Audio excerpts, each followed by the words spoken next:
Last month, the San Francisco Unified School District voted to rename Abraham Lincoln High School because of the former president's policies toward Native Americans and African Americans.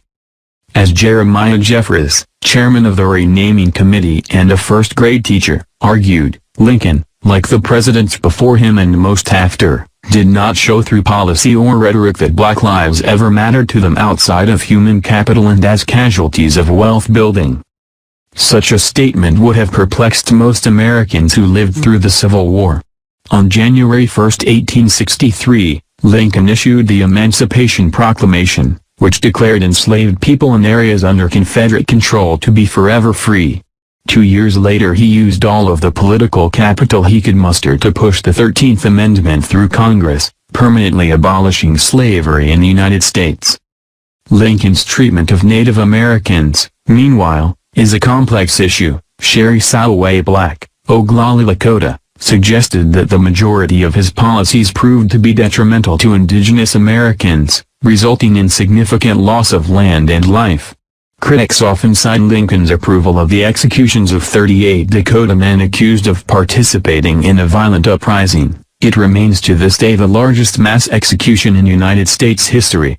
Lincoln's detractors, however, often fail to mention that the president pardoned or commuted the sentences of 265 others, engaging in by far the largest act of executive clemency in American history, per historian James M. McPherson in the New York Times. The San Francisco Committee opted not to consult any historians when considering the renaming, which Jeffries justified by saying, "What would be the point? History is written and documented pretty well across the board. And so, we don't need to belabor history in that regard." But the point should be belabored. During the Civil War, Lincoln worked assiduously to expand rights for African Americans. In response, most black Americans who lived through the war looked to him with great admiration and respect. Among the thousands of letters that arrived at the White House during the Civil War, at least 125 came from African Americans. Their missives discussed a wide range of topics, including military service, inequality in society, the need for financial assistance, and the protection of their rights. One black soldier, for example, wrote, "I have been sick ever since I come here and I think it is hard to make a man go and fight and won't let him vote. Write soon if you please and let me know how you feel." Other constituents sent gifts and poems to the president. To be sure, Lincoln saw very few of these letters, as his private secretaries typically routed them to other federal departments. But when presented with a case in which he could intervene, Lincoln often did so. Some of the most touching letters showed the personal connection that enslaved men and women felt with the president. In March 1865, one black refugee from Georgia wrote, "I take this opportunity this holy Sabbath day to try to express my gratitude and love to you. With many tears I send you this note through prayer and I desire to render you 1,000 thanks that you have brought us from the yoke of bondage. And I love you freely." He then proceeded to describe a dream he'd had many years before, in which I saw a comet come from the north to the south and I said, "Good Lord, what is that? The man's enslaver threatened my life if I should talk about this. But I just put all my trust in the Lord and I believe he has brought me conqueror through." The comet in this dream, this correspondent believed, was Lincoln. The president, in turn, was so touched by the letter that he kept it in his personal collection of papers, which is now housed at the Library of Congress. Lincoln also met hundreds of African Americans in Washington during the war years. Some came to the White House at his invitation, others walked through the White House gates uninvited and unannounced. Regardless of how they arrived at his doorstep, the president welcomed these visitors with open arms and an outstretched hand. As Frederick Douglass was proud to say after his first White House meeting in August 1863, Lincoln welcomed him just as you have seen one gentleman receive another. Black visitors to the White House often remarked that Lincoln treated them with dignity and respect. Many were touched by how he shook their hands and made no acknowledgement of their race or skin color. Lincoln's hospitality toward African Americans came to be well known at the time, as white Union nurse Mary Livermore observed, "To the lowly, to the humble, the timid colored man or woman, he bent in special kindliness."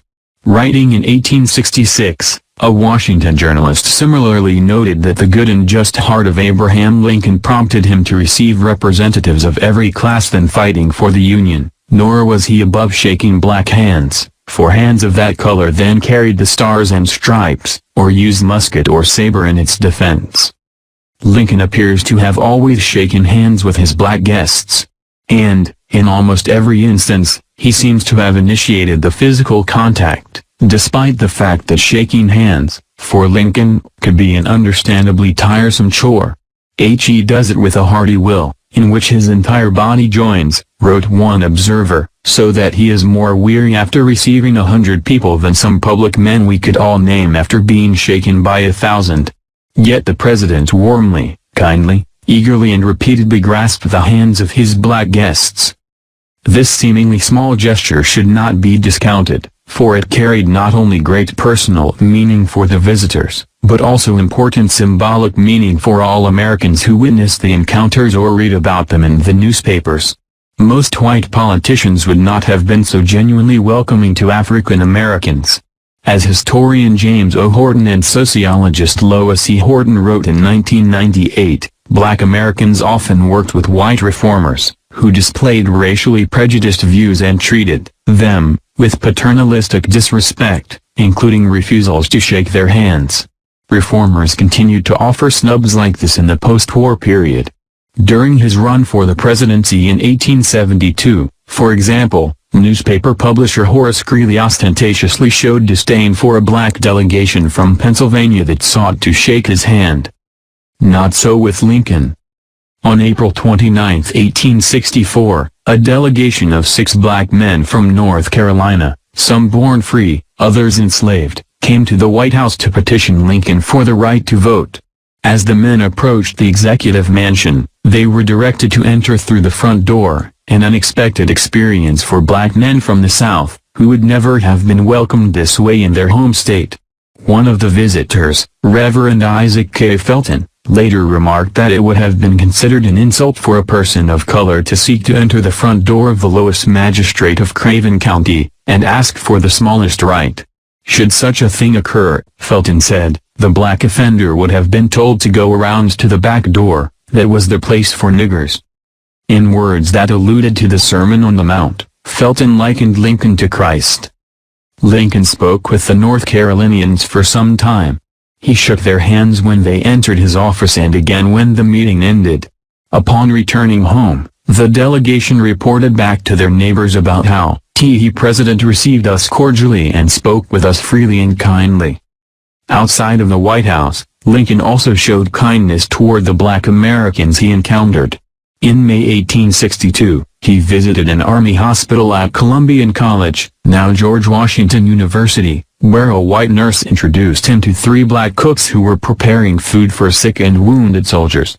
At least one of the cooks had been previously enslaved. Lincoln greeted them in a kindly tone, recalled the nurse. "How do you do, Lucy?" he said to the first. The nurse then remarked that he stuck out his long hand in recognition of the woman's services. Next Lincoln gave the 2 black men a hearty grip and asked them, "How do you do?" When the president left the room, the 3 black cooks stood there with shining faces that testified to their amazement and joy for all time. But soon, sadly, the nurse realized what the convalescent Union officers thought of this scene. They expressed a feeling of intense disapprobation and disgust and claimed that it was a mean, contemptible trick for her to introduce them to the president. Lincoln has received a good deal criticism in the modern era for his views on race. For much of his adult life, including during part of his presidency, he pushed for African Americans to voluntarily leave the United States through a process known as colonization. In August 1862, he condescendingly lectured a delegation of black Washingtonians about why they should endorse this policy. As unfortunate as this meeting appears in retrospect, and it did to many at the time as well, he invited these men to his office in order to accomplish a larger political purpose. Soon afterward Lincoln publicized his words in the newspapers, hoping that they would help prepare the Northern electorate for executive action regarding slavery. In essence, he hoped to persuade white voters not to worry about emancipation because he would promote policies that were in their best interest. Meanwhile, Lincoln was planning to do something momentous and unprecedented, issue his Emancipation Proclamation. Many today also criticize Lincoln for issuing the Emancipation Proclamation as a military necessity, a policy to help win the war, rather than as a clarion call for justice. Such views have gained currency in the broader popular culture. In 1991, for example, Tepik Shaker rapped, "Honor a man that refused to respect us, Emancipation Proclamation? Please." Lincoln just said that to save the nation. But the truth is, Lincoln needed to justify his controversial action constitutionally, as a war measure, so that it could hold up in court if it were challenged. Taking this approach does not diminish Lincoln's deeply held moral beliefs about the immorality of slavery. As he said upon signing the proclamation, "My whole soul is in it." Indeed, Lincoln issued the proclamation out of moral duty as well as military necessity, as evidenced by a meeting he had with Frederick Douglass toward the end of the war. By August 1864, Lincoln had become convinced that he would lose re-election, allowing an incoming Democratic administration to undo all he had done to bring freedom to the enslaved. The president invited Douglass to the White House, where the two men devised a plan to encourage people still held in bondage to flee to Union lines before Lincoln would be out of office, should he lose. Lincoln said, "Douglass, I hate slavery as much as you do, and I want to see it abolished altogether." Lincoln's plan had nothing to do with helping him win the war, military necessity, or the election. It had everything to do with Lincoln's deep-seated moral disdain for slavery. For his part, Douglass left the meeting with a new understanding of the president's intense commitment to emancipation. What he said on this day showed a deeper moral conviction against slavery than I had ever seen before in anything spoken or written by him, Douglass later wrote. Fortunately, nothing ever had to come of this desperate plan. The war took a turn for the better, and Lincoln easily won re-election in November 1864. In the end, Lincoln's welcoming of African Americans to the White House was an act of political courage and great political risk. Indeed, Douglass, probably more than any other person, understood the significance of Lincoln's open-door policy. He knew that he could do nothing which would call down upon him more fiercely the ribaldry of the vulgar than by showing any respect to a colored man, said Douglass shortly after Lincoln's death. And yet that is precisely what Lincoln did.